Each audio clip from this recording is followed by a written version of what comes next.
भारत माता की। भारत माता की। आवाज पहाड़ी के उस पार सुनाई देनी चाहिए। भारत माता की। भारत माता की। लद्दाख के lieutenant governor BD Mishra ji, केंद्रीय मंत्री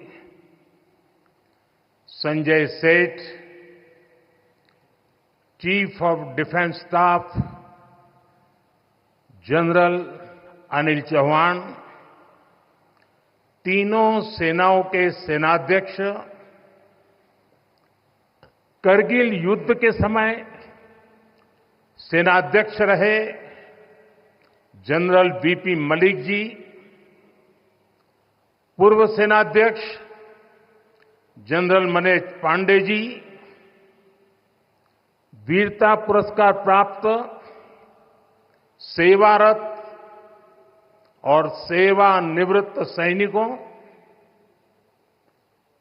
करगिल युद्ध के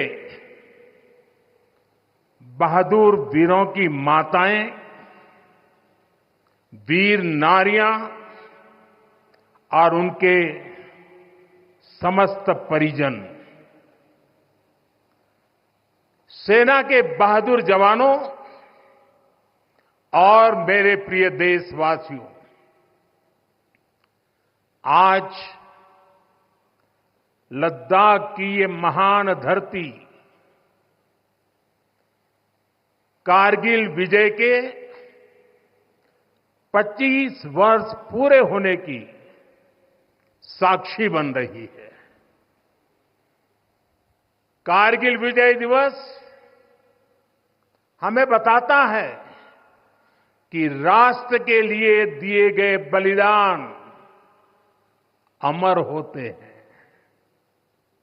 दिन, महीने, वर्ष, सदियां गुजरते हैं, सर्दियां भी गुजरती हैं, मौसम भी बदलते हैं, लेकिन राष्ट्र की रक्षा के लिए अपनी जान की बाजी लगाने वालों के नाम अमिट रहते हैं। ये देश हमारी सेना के पराक्रमी महानायकों का सदा सर्वदा ऋणी है। ये देश उनके प्रति कृतज्ञ है। साथियों, मेरा सौभाग्य है कि कारगिल युद्ध के समय मैं एक सामान्य देशवासी के रूप में अपने सैनिकों के बीच था। आज जब मैं फिर करगिल की धरती पर हूं, तो स्वाभाविक है वो स्मृतियां मेरे मन में ताजा हो गई है। मुझे याद है किस तरह हमारी सेनाओं ने इतनी ऊंचाई पर इतने कठिन युद्ध ऑपरेशन को अंजाम दिया था। मैं देश को विजय दिलाने वाले ऐसे सभी शूरवीरों को आदरपूर्वक प्रणाम करता हूं। मैं उन शहीदों को नमन करता हूं जिन्होंने कारगिल में मातृभूमि की रक्षा के लिए अपना सर्वोच्च बलिदान दिया। साथियों, कारगिल में हमने केवल युद्ध नहीं जीता था, हमने सत्य, संयम और सामर्थ्य का अद्भुत परिचय दिया था। आप जानते हैं, भारत उस समय शांति के लिए प्रयास कर रहा था। बदले में पाकिस्तान ने फिर एक बार अपना अविश्वासी चेहरा दिखाया। लेकिन सत्य के सामने असत्य और आतंक की हार हुई। साथियों, पाकिस्तान ने अतीत में जितने भी दुष्प्रयास किए, उसे मुंह की खानी पड़ी है। लेकिन पाकिस्तान ने अपने इतिहास से कुछ नहीं सीखा है। वो आतंकवाद के सहारे, प्रॉक्सी वॉर के सहारे अपने आप को प्रासंगिक बनाए रखने का प्रयास कर रहा है। लेकिन आज जब मैं उस जगह से बोल रहा हूं जहां आतंक के आकाओं को मेरी आवाज सीधे सुनाई पड़ रही है, मैं आतंकवाद के इन सरपरस्तों को कहना चाहता हूं कि उनके नापाक मंसूबे कभी कामयाब नहीं होंगे।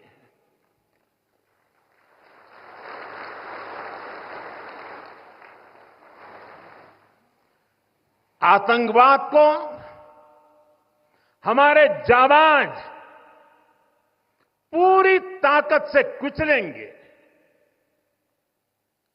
दुश्मन को मुंह तोड़ जवाब दिया जाएगा। साथियों, लद्दाख हो या फिर जम्मू कश्मीर, विकास के सामने आ रही हर चुनौती को भारत परास्त करके ही रहेगा।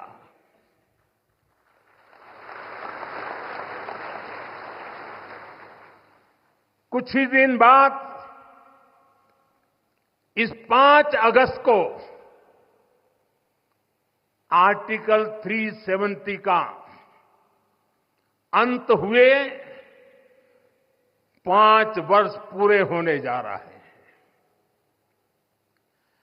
जम्मू कश्मीर आज नए भविष्य की बात कर रहा है, बड़े सपनों की बात कर रहा है। जम्मू कश्मीर की पहचान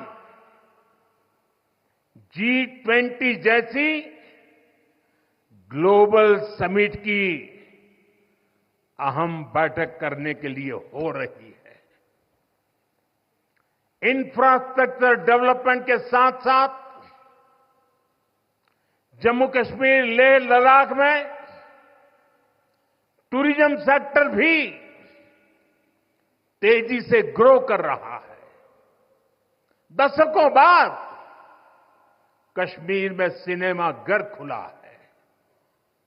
3.5 दशक के बाद पहली बार श्रीनगर में ताजिया निकला है।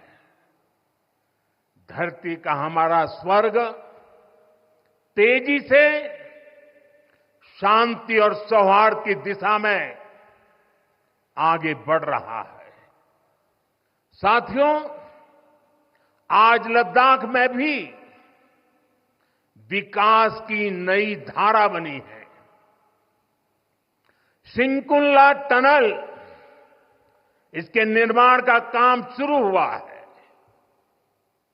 सिंगोल्ला टनल के जरिए लद्दाख पूरे साल हर मौसम में देश से कनेक्टेड रहेगा।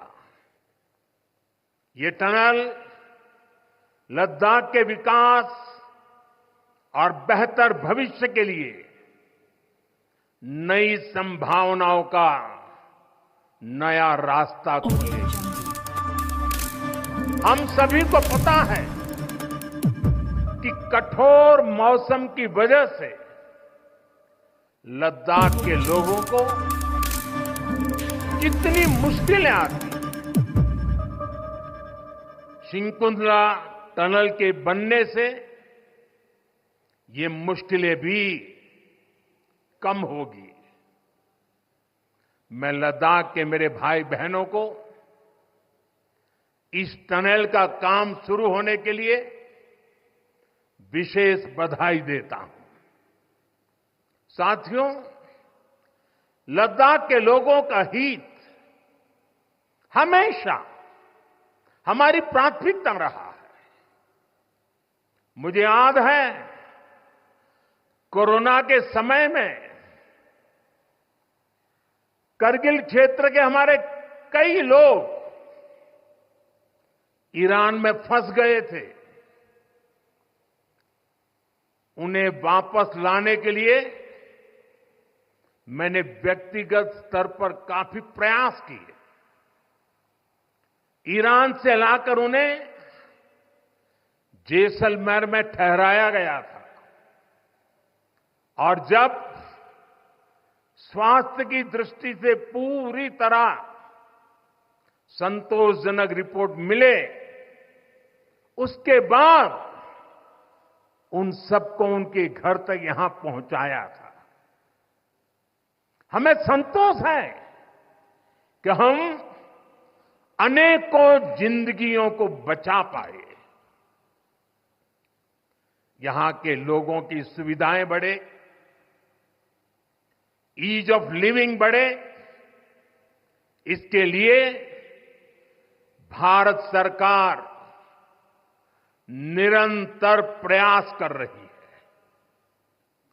बीते 5 वर्षों में ही हमने लद्दाख के बजट को 1100 करोड़ से बढ़ाकर 6000 करोड़ रुपए कर दिया है।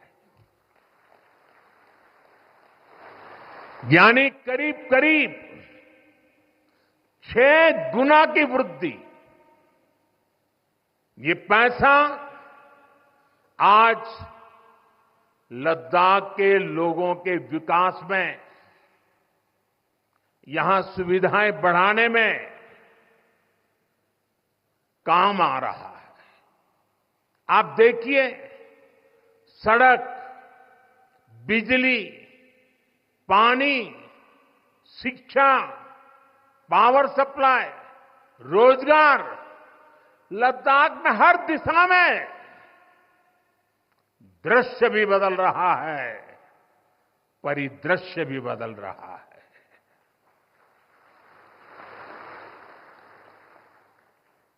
पहली बार यहां होलिस्टिक प्लानिंग के साथ काम हो रहा है। जल जीवन मिशन की वजह से अब लद्दाख के 90% से ज्यादा घरों में पाइप से पीने का पानी पहुंच रहा है। लद्दाख के युवाओं को क्वालिटी हायर एजुकेशन मिले, इसके लिए यहां सिंधु सेंट्रल यूनिवर्सिटी का निर्माण हो रहा है। पूरे लद्दाख क्षेत्र को 4G नेटवर्क से जोड़ने का काम भी चल रहा है। 13 किलोमीटर लंबी जोजिला टनल का काम भी जारी है। इसके वजन बनने से नेशनल हाईवे नंबर 1 पर भी ऑल वेदर कनेक्टिविटी हो जाएगी। साथियों, हमने देश के सीमावर्ती क्षेत्रों में विकास के असाधारण लक्ष्य तय किए हैं। चैलेंजिंग टास्क को अपने हाथों में लिया है। बॉर्डर रोड ऑर्गेनाइजेशन बीआरओ ने ऐसे लक्ष्यों को पूरा करने के लिए अभूतपूर्व गति से काम किया है। बीआरओ ने पिछले 3 साल में ही 330 से ज्यादा इंफ्रास्ट्रक्चर प्रोजेक्ट पूरे किए हैं। इसमें लद्दाख के विकास कार्यों से लेकर पूर्वोत्तर में सेला टनल जैसे प्रोजेक्ट भी शामिल है। मुश्किल टेरेन्स में विकास की एक गति नए भारत की क्षमता और दिशा दोनों दिखाते हैं। साथियों, आज की वैश्विक परिस्थितियां पहले से अलग है।